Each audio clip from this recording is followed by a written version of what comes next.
আল্লাহ নবী বলেন, ইযা বালা আহাদুকুম, তোমাদের কেউ যখন প্রস্রাব করে, ফালা ইয়াখুযান্না যাকারাহু বিয়ামিনিহি, সে যেন তার ডান হাতের মাধ্যমে লজ্জাস্থান স্পর্শ না করে।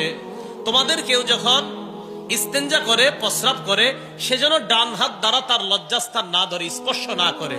ওয়ালা ইয়াস্তানজিয়া বিয়ামিনিহি, ডান হাত দ্বারা যেন ওই ইস্তেঞ্জার জায়গাটা, অপবিত্র জায়গাটা যেন ডান হাতের মাধ্যমে পবিত্র না করে।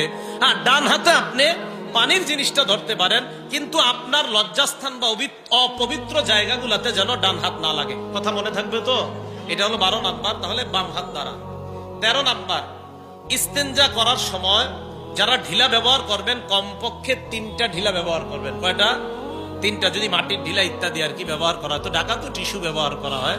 গ্রামগঞ্জে মাদ্রাসাগুলাতে এখনো আছে। হযরত মনে মেঘল পড়ছেন না? মেঘল তো আছে এখনো। তো এইগুলা চট্টগ্রাম কেন্দ্রিক মাদ্রাসাগুলাতে এখনো ঢিলা আছে, দেশগ্রামে আছে। পাহাড়পুর মাদ্রাসা, কুমিল্লা, আমাদের এই মাদ্রাসাগুলাতে এখনো আছে। তো ঢিলা ব্যবহার করলে কমপক্ষে 3টা।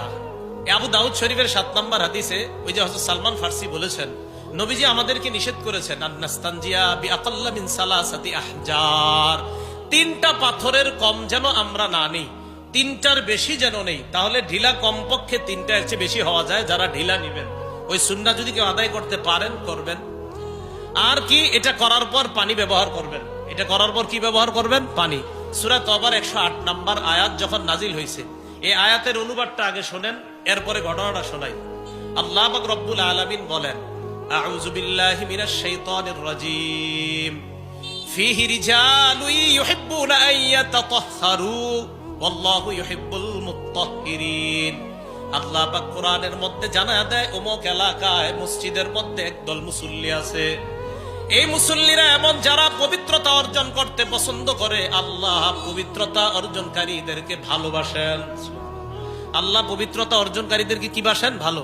এই জায়গায় অনুবাদটা, আল্লাহ বেশি পবিত্রতা অর্জনকারীদেরকে ভালোবাসে। বলেন কি বলছি? বেশি বেশি পবিত্রতা অর্জনকারীদেরকে ভালোবাসে।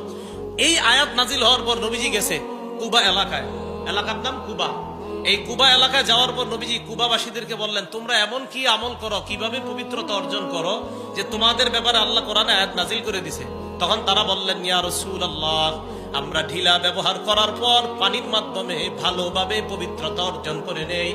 আল্লাহর নবী বললেন, তোমাদের এই পবিত্রতা ডাবল হওয়ার কারণে আল্লাহ তোমাদেরকে অধিক পবিত্রতা অর্জনকারী বলে কোরআনে আয়াত নাজিল করে দিলেন। তাহলে অধিক পবিত্র